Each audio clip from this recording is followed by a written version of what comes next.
Assalamualaikum warahmatullahi wabarakatuh. Selamat siang Bu Rani, Bu Nibras, dan teman-teman. Di sini kami dari kelompok 1 izin memaparkan materi mengenai kerja lapangan. Sebelumnya kami ucapkan terima kasih kepada Bu Nibras, Bu Rani, dan teman-teman yang sudah menyempatkan untuk mendengarkan dan menyaksikan video ini. Kami dari kelompok metodologi penelitian akuntansi yang beranggotakan saya sendiri Anissa Nur Afifah NPM 025, ada rekan saya Taufik Hairudin NPM 046, ada Septia Ragil Saputri NPM 047, ada Arung Abinaya Nasrullah NPM 089, dan yang terakhir ada Risti Ananda Yulia NPM 147. Materi yang akan dibahas yang pertama yaitu metode studi kasus, yang kedua protokol analisis kualitatif, yang ketiga teori dasar, dan yang keempat yaitu analisis protokol verbal. Tiga bentuk penelitian lapangan yang berbeda dapat dibedakan. Yang pertama yaitu peserta lengkap. Jenis penelitian ini dapat mengambil salah satu dari dua bentuk, yaitu partisipan sebagai pengamat dan observer sebagai partisipan. Bentuk yang kedua yaitu pengamat lengkap. Pengamat tidak memiliki kontak dengan subjek yang diteliti. Yang ketiga, pengamat peserta, yaitu skenario yang paling umum. Di sini peneliti berinteraksi dengan anggota organisasi dalam usaha kolaboratif. Hal ini sering disebut penelitian tindakan. Metode studi kasus Rian PKK tahun 1992 P114 membedakan 5 kategori studi kasus akuntansi. Yang pertama deskriptif, yang kedua ilustrasi, yang ketiga eksperimental, yang keempat eksplorasi, dan yang kelima explanatory atau penjelasan. Dalam penelitian kasus menjadi instrumen yang digunakan untuk menguji teori sehingga fokus kasus harus pada apakah kasus tersebut dapat digunakan untuk menguji sejauh mana teori yang ada memberikan penjelasan yang baik.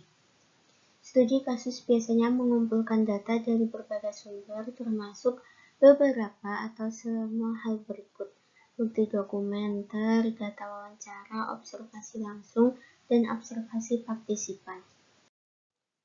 Protokol analisis kualitatif. Penggunaan protokol analisis sistematis seperti yang dikembangkan oleh Mills dan Huberman tahun 1994 meningkatkan kepercayaan pada ketidakberpihakan analisis kualitatif karena 1. Menyediakan rantai bukti dari transkrip ke hasil analisis. Yang kedua, memastikan bahwa semua kasus digunakan dalam evaluasi proposisi data, mencegah eliminasi berbasis pewawancara yang dapat menimbulkan bias yang tidak diinginkan. Dan yang ketiga, menyediakan kerangka kerja analitis di mana hipotesis dapat diuji. Protokol analisis kualitatif. Peneliti lapangan mencoba menggunakan sekumpulan kecil data kasus untuk mengilustrasikan dan mendukung argumen teoritis yang lebih umum. Silverman pada tahun 1985 menyarankan tipologi yang terdiri dari 3 pendekatan alternatif untuk penelitian etnografi. Yang pertama, antropologi kognitif, yang kedua, interaksionisme simbolik, yang ketiga, etnometodologi. Grounded theory telah menjadi metode yang semakin populer di kalangan peneliti kasus akuntansi. Meskipun penerimaannya oleh editor jurnal agak lambat, semakin pentingnya membenarkan perlakuan terpisah dari karakteristik dan keuntungan. Grounded theory. Pendekatan analitik teori grounded murni dirancang untuk mengelola dan mengendalikan potensi bias dalam membangun teori dari data empiris, menyediakan metode yang terutama non-kuantitatif dan dirancang untuk menemukan makna laten atau tertanam dalam data. Grounded theory semakin diadopsi sebagai pendekatan kualitatif yang disukai dalam lingkungan studi bidang akuntansi. Parker dan Rowe pada tahun 1997 menekankan peran penting bahasa dalam penelitian grounded theory sebagai pembeda yang signifikan relatif terhadap studi positif. Mereka juga menunjukkan interaksi penting antara peneliti yang diteliti dan data menghasilkan penelitian berkualitas dengan keunggulan unik. Yang berikutnya ada analisis protokol verbal. Solvik tahun 1969 memberikan dasar untuk penggunaan protokol verbal sebagai metode pengumpulan data dalam latihan penilaian.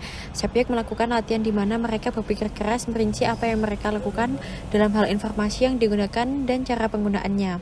Analisis protokol verbal atau VPA jarang digunakan dalam lingkungan akuntansi yang memberikan peluang untuk menghasilkan kumpulan data yang sangat kaya tetapi keterlibatan sumber daya yang sangat besar. Hanya satu subjek pada satu waktu yang dapat dievaluasi dan peneliti harus memantau pelaksanaan latihan dan meminta subjek jika perlu untuk memastikan bahwa dia mempertahankan narasi yang konstan selama proses pengambilan keputusan. Kesimpulannya, di mana sumber daya tersedia untuk memperkerjakan lebih banyak subjek dan untuk mengevaluasi pertimbangan secara rinci, VPA menyediakan secara alternatif yang kuat untuk mengeksplorasi proses keputusan dan salah satu yang masih sangat kurang dimanfaatkan. Sekian presentasi dari kelompok kami. Apabila masih ada salah kata, mohon dimaafkan. Wassalamualaikum warahmatullahi wabarakatuh.